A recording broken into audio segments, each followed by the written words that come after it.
Hello everyone, I'm Dawn. Welcome to my channel. Thank you so much for visiting with me today. If you haven't already, please consider subscribing to my channel, The Cutting Board. We do, pardon me, we do all kinds of things on this channel. We do true crime, general discussion, vlogs, product reviews, hauls, lifestyle, makeup content, food content, and Disney content. So if any of that is of interest of you, join me. So today we're going to talk about a very, very old case. It's over 100 years old. And honestly, researching this case made me very angry at nearly every adult involved. This is not a ghost story. It's not folklore, and it's definitely not entertainment. It's not, okay? And I felt that was important to mention because of how I discovered this case. But this case is a clear example of something we see again and again, even today. Outrage after death is easier than intervention during life. And let's do what's easiest, folks, right? So I first learned about Aurore Gagnon and first I want to say, I might mispronounce a lot of words because there is a lot of French in this story. So I will do my very best, okay? But I first learned about Aurore Gagnon by accident. I was scrolling through Amazon Prime looking for a scary movie to watch to kind of play in the background while I got some work done and stuff. I like to do that. It's just something I like to do. But I came across one called The Curse of Aurora, and I love found footage movies. Sorry about that.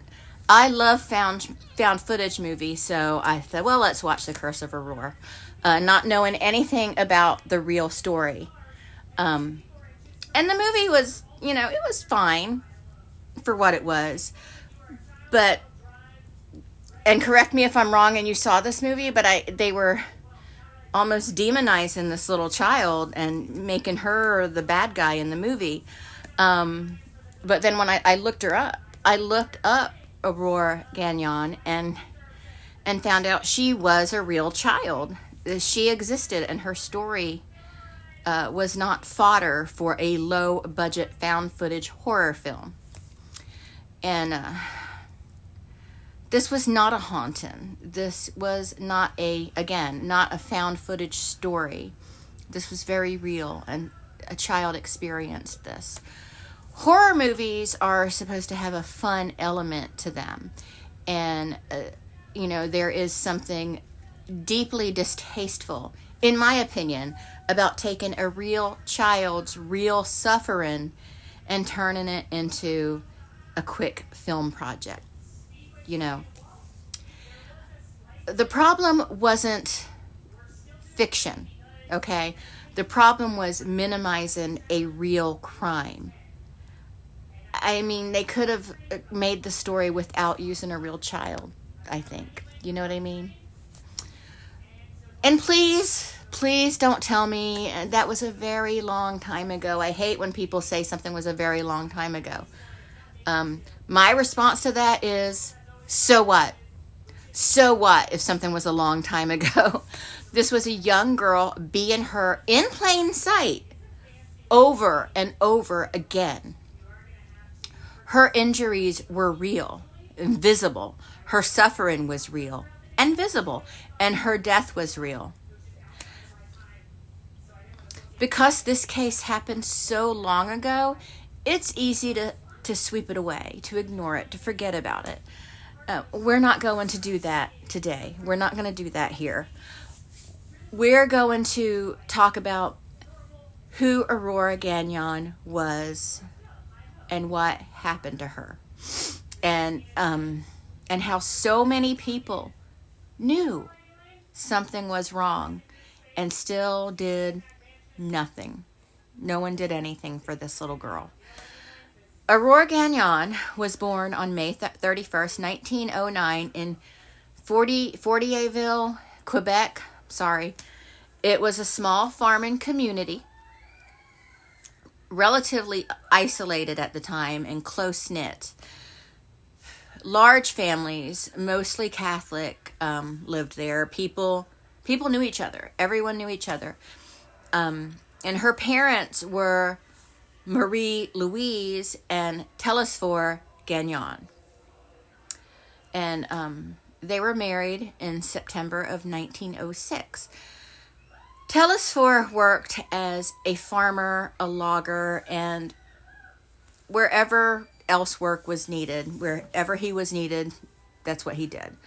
Marie Louise took care of the home and the children. She's a housewife. And the Gagnon children were as follows. Marie Jean, born in August of 1907. Aurore, who was again born in May of 1909. Lucina, she was born shortly after. Georges Etienne was born in 1910.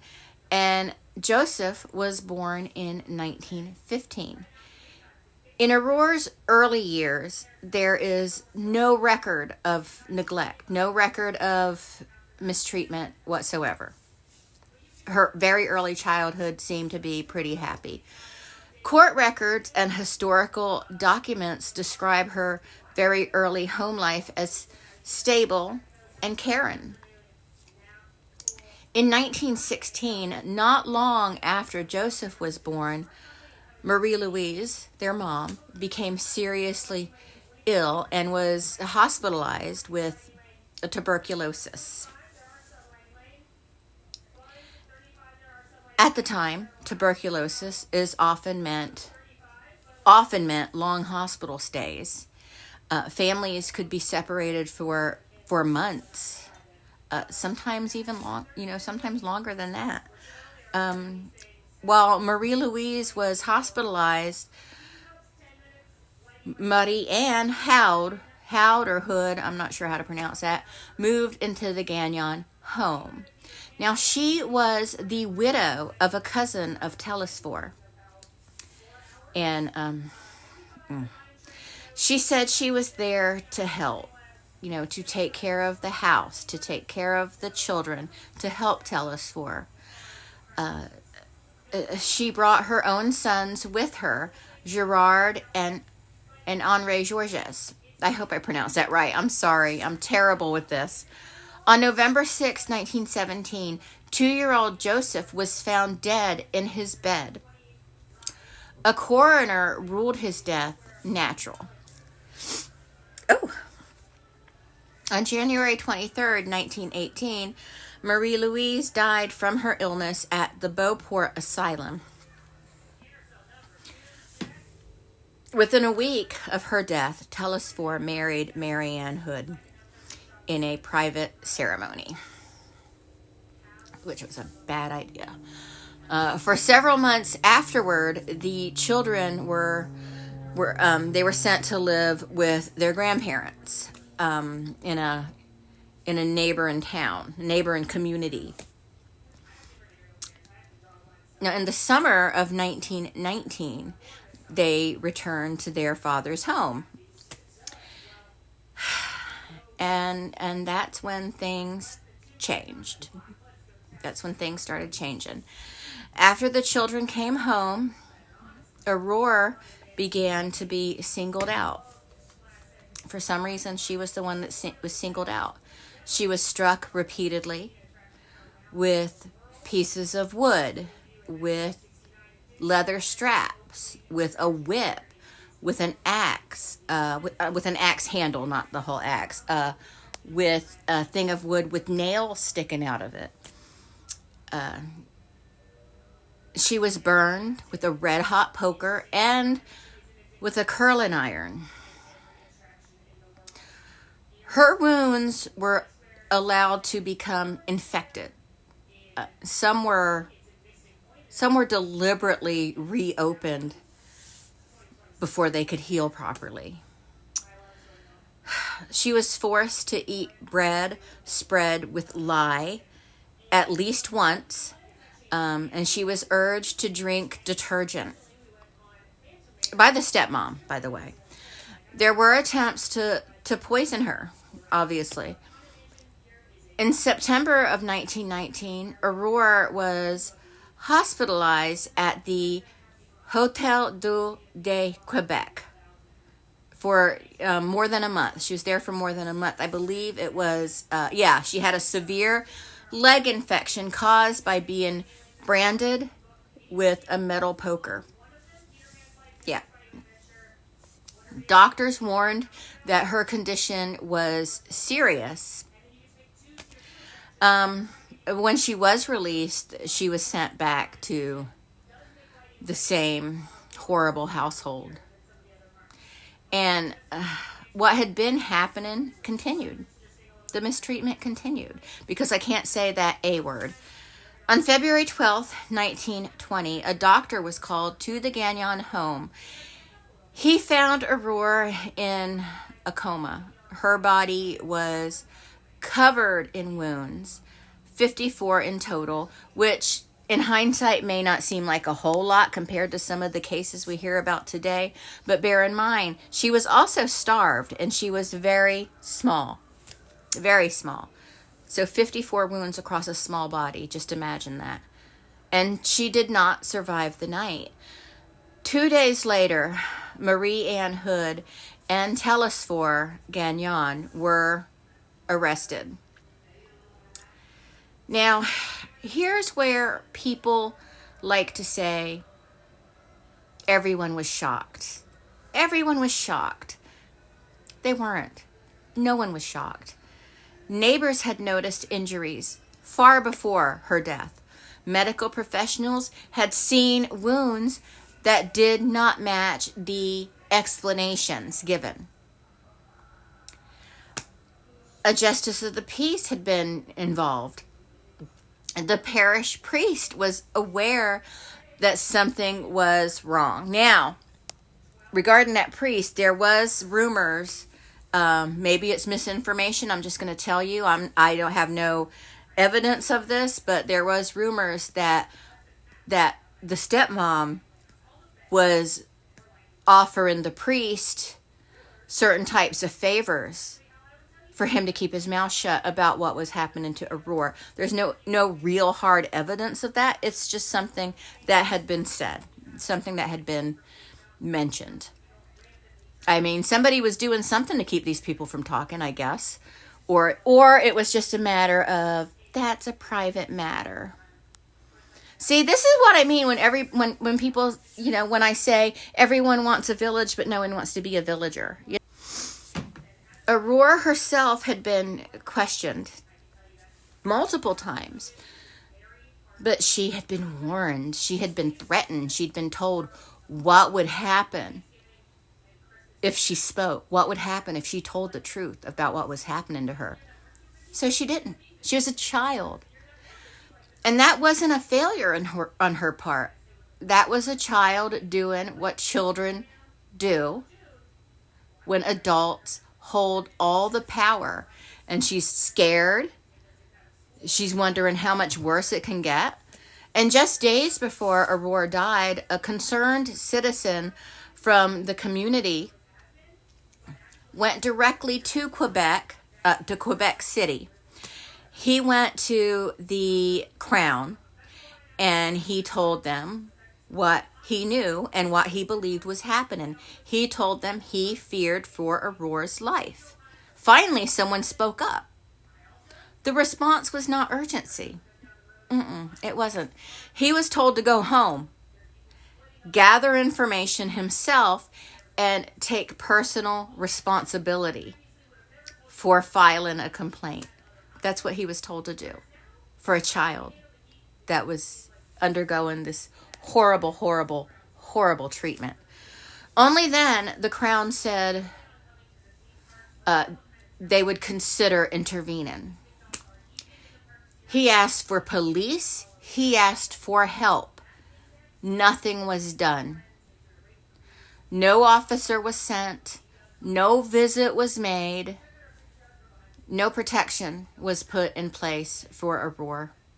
Nothing happened for this little girl. A few days later, Aurore was dead. Only after her death did the system move quickly. Only then were investigators sent.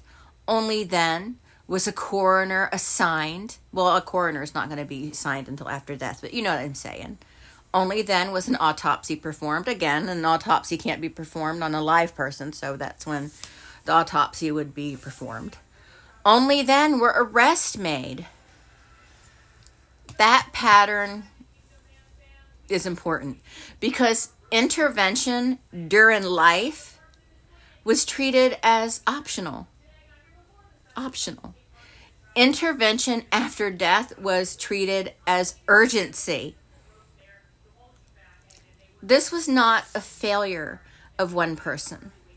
It wasn't. It was a failure of the legal system, a failure of the church, a failure of the community. It was obviously a failure of her father, a failure of adults who waited. They waited for certainty instead of acting on concern.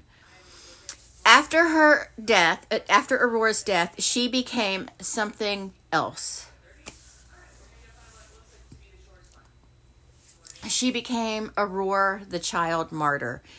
In French, martyr carries the same core meaning as in English, but in Quebec at that time, especially in a heavily Catholic culture and community, it also carried a religious weight, innocence, suffering, endurance, sacrifice, moral purity. So when Aurore was labeled the child martyr, it wasn't just descriptive. It was symbolic. She wasn't being remembered only as a child who died. She was being remembered. She was being elevated into a figure of suffering that people could revere, pity, and talk about, without having to sit too long with it, without having to worry about what actually happened, not worrying about that many adults failed her while she was alive. So no one ever really learned from this case. Nothing was learned from this case, because if anything was learned from this case, something would have changed. In over 100 years, something would have changed. There were plays written about Aurora, books published. There have been films made since then. I just watched one the other night. Her story became cultural memory. But none of that helped her while she was alive. That's why this story is still important. Not because it's old, not because it's historical, not because it's shocking, but because the systems that failed her are still recognizable today. They're still failing today. In fact, what's worse is there are more systems in place today to help children. There are more systems in place today to help children who live in these types of households. But still, it doesn't seem like nothing is really being done. Sure, children are rescued every day by these organizations, but no child should be dying because of this type of treatment, but it's happening every day. Gabrielle Fernandez, Timothy Ferguson, even Madeline Soto can fall into that. Like, no, she didn't experience quite the same type of treatment, but, the end result was the same. I'm sorry, I'm getting hot. I'm getting upset.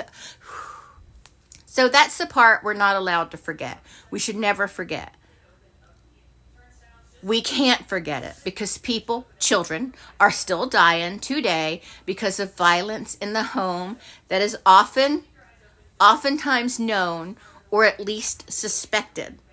But no one wants to get involved. No one wants to be nosy. You know what I'm saying? It's none of our business. It's none of our business. It is everyone's business.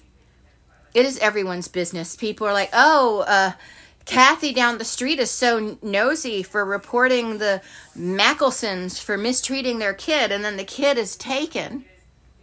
and then they discover these people have been torturing the kid, then everybody's like, oh, Kathy's such a hero. Don't worry about being labeled as nosy. Worried about being labeled as someone who knew and didn't do anything. I mean, you can't force someone's hand. You can't report something like that. I mean, report something like that, but that's all you can do, okay? That's the most anybody can do. And then it's other people's jobs to move past that. But at least you did your part. But do your part. Anyway, that's it for this video. I'm going to go. I will talk to everyone later. Bye. Oh, look into Aurora yourself if you're interested. There's a lot more on the story than what I discussed in this video. And I'll talk to everyone later. Bye.